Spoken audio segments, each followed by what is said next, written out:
Welcome to Gloria's Gab Live. It's Christmas Eve, and I've got Angel Rodriguez here, who is this amazing man who does wonderful work, ex-Marine, and or always a Marine. Once a Marine, always a Marine.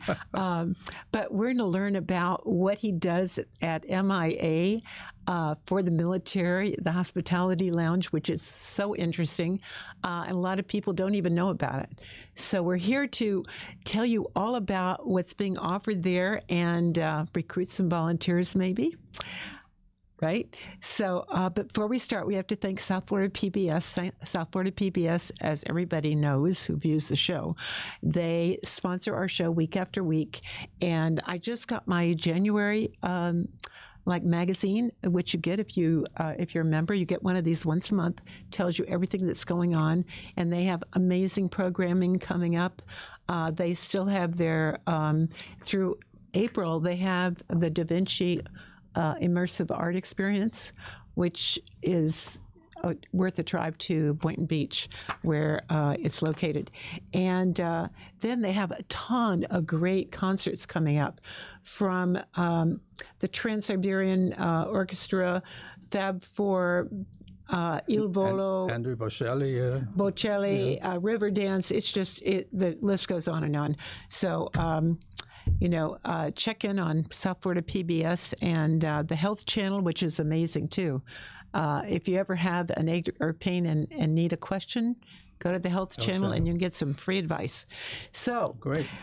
Let's get started with the Hospitality Lounge. Great. The Military Hospitality Lounge is probably one of the best kept secrets at the airport. We've been there for 27 years now. Amazing. Most people don't know that we're there, including our military personnel, veterans, and their families. Every half an hour, there's an announcement letting them know that the Military Hospitality Lounge is available for all military personnel, veterans, and their families. And they tell them exactly the location of the lounge. While we're at the lounge, what we do is we actually host our military personnel, veterans, and their families who either come off a cruise ship or are going through connecting through flights for the different airlines. Mm-hmm. While they're there, they have access to comfortable recliners.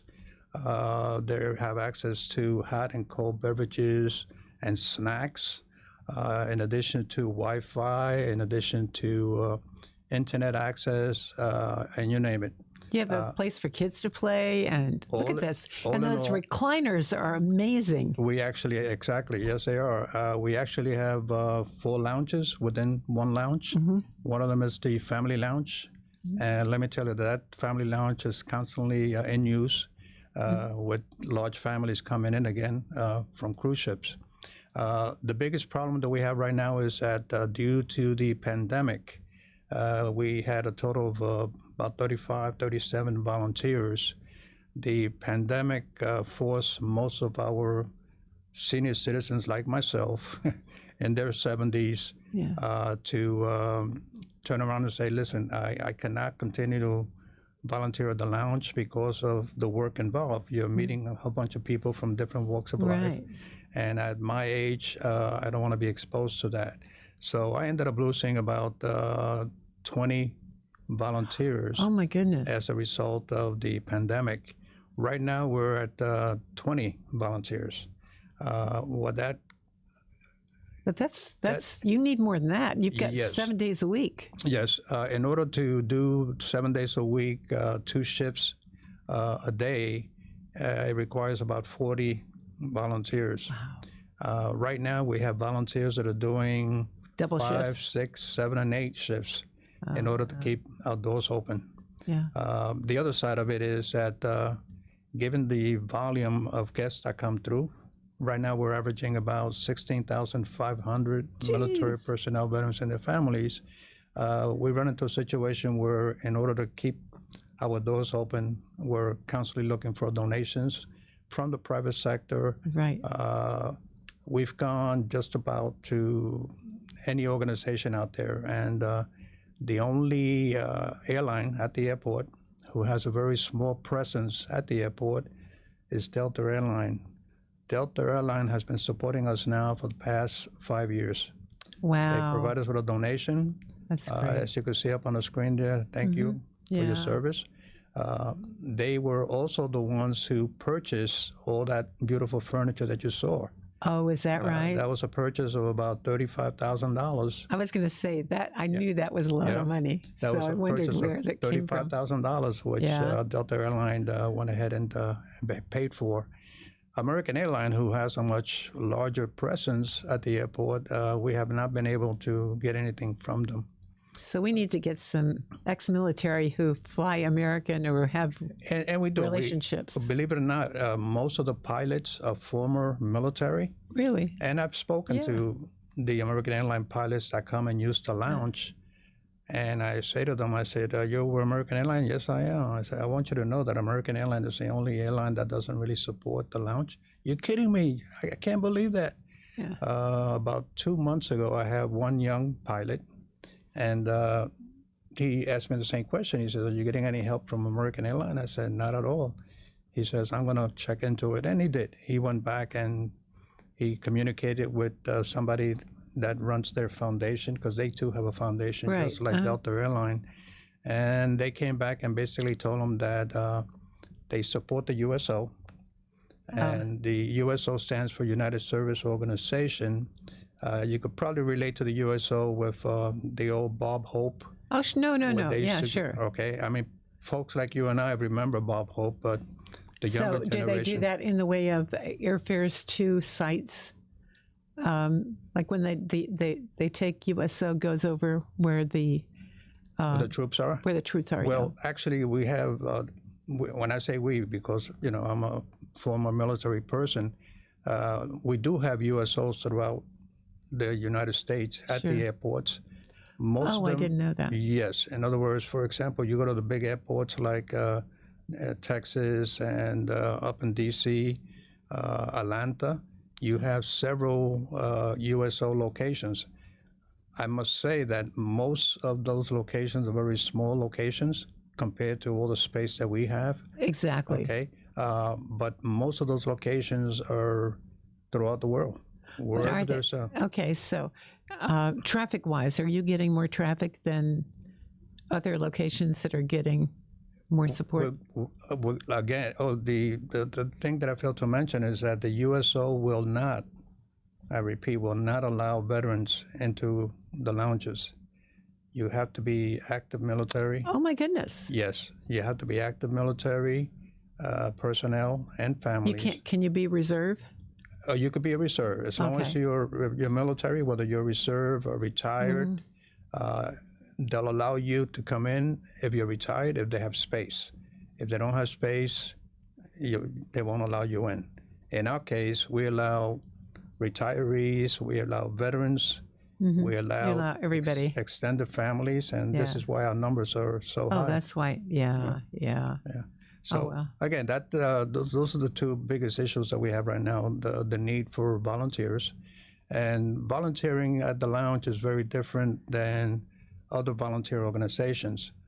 For example, if you volunteer for an organization where you just show up and they assign you with something to do, they say, okay, go stuff those envelopes or go over there and stuff these bags and all that other stuff, that's easy.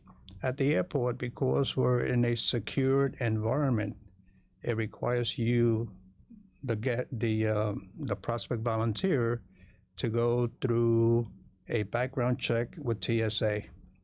And most folks, they figured, if I'm going to volunteer, I got to go through a background check. No, I don't want to do that. So we end up losing a lot of folks because we are at the airport, and we are be careful. And we are in a very secured environment. So now, so somebody wants to volunteer, but they go, oh my goodness, how do I negotiate the traffic at the airport? Where do I park? What do you do for the volunteers with regard to that? Right. The first thing that a prospect needs to do is they need to go to our website. At the website, there's up on the top, there's a section that says volunteers. You click on the volunteer icon, and it brings you into an application. It's a primary application. Yeah. You fill out that application, and within 2 to 3 days, my assistant, Gail West, will go ahead and contact you. and we'll go ahead and start processing the paperwork that TSA requires us to have. Okay. Once he fills out that paper, first of all, let me just back up a little bit. We actually have a face-to-face interview with the prospect. We want to make sure that that prospect is really interested. Once he's interested, we start the application process. The application process, as I said earlier, goes through a background check, which usually takes anywhere between 7 to 10 working days. After that background check is complete, we get notified that that applicant is now ready to go to the airport, get their badge, and this is a badge that they will issue you through TSA. In addition to going through a training session that you have to go through with TSA. You see something, say something, see something, say something, that kind of training, very simple. And then after that, we provide you with training at the lounge. Okay, once you have your badge, we provide you with a training with a much more experienced volunteer. After you do the one shift with that experienced volunteer, then we actually have you attend a second shift. This time you're shadowing a volunteer, and then the third shift that you get, you're on your own. So it's one person per shift. Okay, so while you're at the on your shift, you're entitled to employee parking. In other words, you don't have to pay for the parking. You're entitled to employee parking. You park where all the employees park, and then there's a shuttle bus that brings you to the terminal area. And where do the employees park? Away from the terminal? In the same place. In the parking lot? Yeah, the employees park in the employee parking lot. Volunteers also park in the same place. So they all have to go through the same process of taking a shuttle to bring them to the terminal. Right. Yeah. No, because you've got retirees, so that, you want to make it as easy as possible. Right, yes. And they have to know, even before they get interviewed, they have to know that there are considerations before because they may think, well, not even consider it because they would think parking would be the main, Yeah, I think, challenge. Rick Saravello. Rick Saravello, he's like 85 years old, and he still bikes. So he bikes to the station. He lives in the Coral Gable area. He bikes to the station, takes the metro, gets to the lounge. For him, he says he loves it. I mean, he's there. He doesn't want to drive anymore. Now, 85 years old. Amazing. Well, are you required to be ex-military? No. No, you're not. So are there any things that, qualifications that you have to have in order to volunteer? The only qualification that you need is a will to give back to our military community by wanting to give us a minimum of 8 to 12 hours a month at the lounge. Okay, so you have to commit to that? You have to commit to that. And this is why you have to go through a TSA background check, because we want to make sure that while you're there that you're really serious about volunteering. After that, it's just a what we call it's a piece of cake. I mean, once you go through your 3 sessions of training. I think if I were a retiree, I would love that. Right now. Well, you have to love people. Yes. I think that's kind of one of the keys to the whole thing is getting people that like people. Yes. Getting back to Rick, I mean, he says, "Hey, Angel, I love this. I want to do this like every day." So, relax. Right. Let's give somebody else a break. Yeah, right. Oh, that's sweet, though. So, yeah, but 85. Getting back to senior citizens, much older than myself. The average age right now for us is 73. Oh, that's good. Okay. Yeah. We have quite a few young volunteers. I met them. You met them. We recently had. You were kind enough to invite me to an appreciation dinner at Seasons 52, and yes. And that young man does Sundays because he works. Yes, Sydney, right? Yeah, he works for the Southern Command. Matter of fact, I recruited Sydney about 5 years ago at SOFCOM. Is that right? Yes, I have access to SOFCOM. Actually, I interviewed him at the cafeteria, and he's been with us ever since. You need to get him to recruit more people, right? Well, actually, he did. Did he? And she was supposed to attend but she needed to be somewhere else on that particular day, so she wasn't able to come. But there was a young lady, her name is Samantha, who he has recommended. Yeah. And I'm constantly, preaching to our volunteers that the best ambassadors are you folks, because you know what it entails to volunteer at the lounge. Yeah. And it's easy for you to explain to them. And I said, and if you have a problem with that, the same thing with fundraising.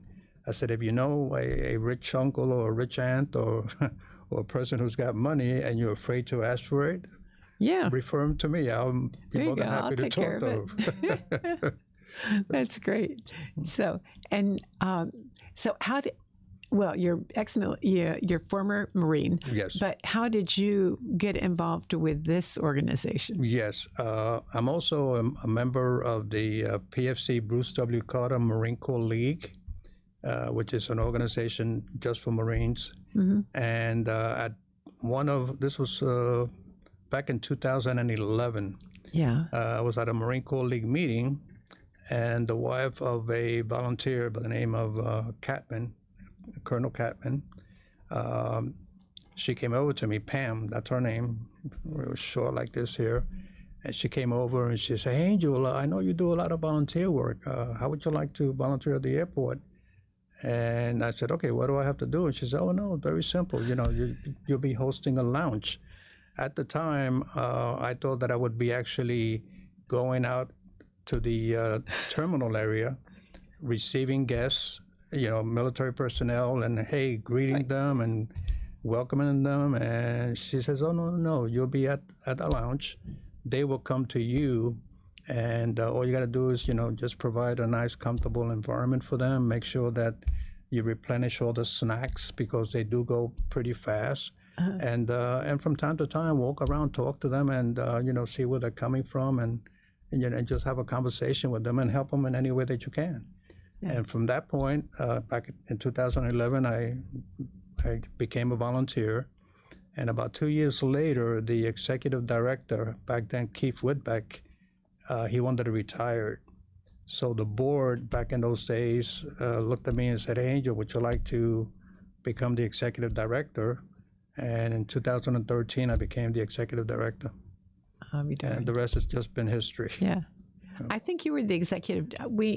My Rotary Club did a field trip there decades ago, a long time ago. Yes. That was and that lounge has been renovated since I was there. Big time, yeah. Big time.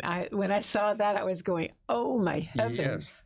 Yeah, I remember the Coral Gables, right? Yeah, Coral Gables Rotary. I remember where our friend Yoli.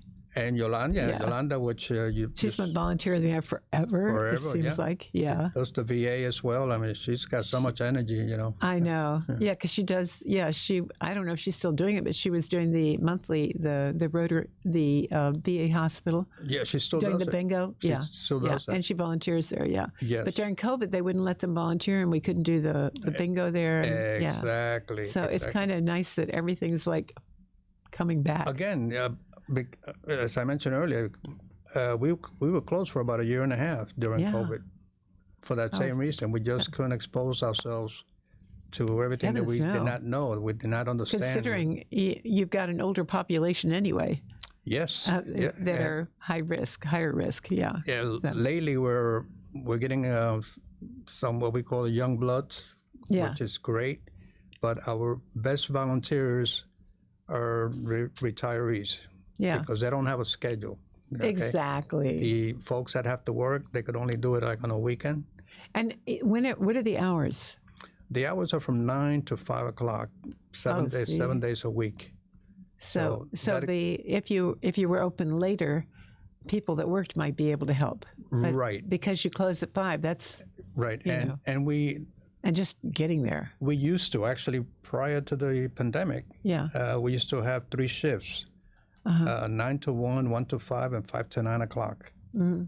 The 5 to 9 o'clock, we used to get 5, 6, 7 guests during those hours. Oh, okay. And we couldn't see it. Yeah, it was not worth the effort of having a volunteer there for 5, 6 people. Oh, I see. That was showing up at night. So we just cut it down to, like a lot of other organizations, they ended up reorganizing and shortening their hours. Right. The stores did that, restaurants did Sure. that, Yeah. and other nonprofits did that. They actually cut down the number of hours because they weren't able to get enough volunteers to fill those shifts or those needed hours. So what happens if you've got if it closes and you've got people that their flights is still not left or they're delays? They when they come in, the most important thing that we do with our guests is that we thank them for their service, and then the next thing we ask is what time is the flight, and if they tell it's about 7 o'clock tonight, like most of the folks that go on cruise ships, their flights are always very late, and we let them know we're only there till 5 o'clock. So Yeah, so they have to clear they out. know in advance. And we hate to do that, but again, Yeah, what are you going to do? exactly due to the lack of volunteers. Well, I mean, assuming you could double the number of volunteers, do you think you might start opening it a little later? oh, absolutely, Yeah. absolutely. It's So just- that's kind of the goal, to get the volunteers. Plus, just let people, active military. I can see people, military that are flying to, back home or whatever. yes, Those especially may not know about it because, right. we need to promote that No, more. absolutely. Again, my biggest problem right now is volunteers, and if I had 40 volunteers, I would be able to do the 5 to 9 shift all over again. Okay, viewers, you hear that. Talk to everybody you know that's a retiree, and it's a good gig. I Yeah. mean, to work a couple of hours, it's what, maybe 4 hours a week? That's it. Yeah. Yeah, that's nothing. Yeah. Actually, what happens is usually our volunteers, they'll sign up for every other Saturday or every other Sunday. Yeah, Or folks like Yolanda, she does all Fridays. Right, I know 9 to that. 1. yeah. And Samuel, the young guy, the youngest, the Latino guy, the one that talked about how he takes care of all the women. Oh, yeah, yeah, yeah. No, yeah. Right. Sam, he also does the afternoons. Actually, he relieves Yolanda. Oh, that's So he how they does- know each other. Yeah, does from because they 1 to were 5. buddies. Yeah. And Sam also works at the VA with Yolanda. He's an ambassador. Oh, he does. He gets Oh, to wear the okay. red jackets. Oh, okay. Yeah. Oh, that's great. Yeah. Well, if anybody deserves it, it certainly is our military. And thank you for what you do and have been doing for years and years. And I hope we can get people interested in volunteering. I think it's, I would do it in a heartbeat if I was retired, which will never happen, I suspect. But for those that can, it's a good gig. Yes, yeah, And, Gloria, I really want to thank you for this. I want to thank you for all the ads that you put out for us in an effort to try to bring in volunteers and donations. Yeah. We really appreciate that. So, Oh, well, thank it you. is certainly my pleasure, and certainly it's a small thing we could do to to thank the military. And to give back you to sent them. me something that I just loved, and today's show is our way of thanking veterans, but by promoting this. But you said veterans are individuals, and you shared this. Somebody else said Right. it, who at one point in their life wrote a blank check payable to the United States of America for an unknown amount, but up to and including their own life. So Amen. that just brought tears to my eyes. Yep, that is so true. So thank you for what you've done, and I hope you have a very Merry Christmas, and lots of people traveling are, appreciate what you're doing for them. And for all our viewers, Happy New Year. Thank you for joining us today. And please think about volunteering or maybe just donating. They always need snacks and things to help the military while they're there. Yeah. Merry Christmas and Happy Hanukkah. Oh, Happy Hanukkah, too. Hanukkah starts sundown tomorrow. Yep. So we have a double It actually holiday. And then Kwanzaa on Boxing Day. It fell on the same day. We've got 4 holidays in one. Yeah. So Christmas, Hanukkah, Boxing Day, and Kwanzaa. Well, And then New Year's. So anyway, thank you so much for joining us today. And again, thank you, South Florida PBS, for sponsoring Week After Week.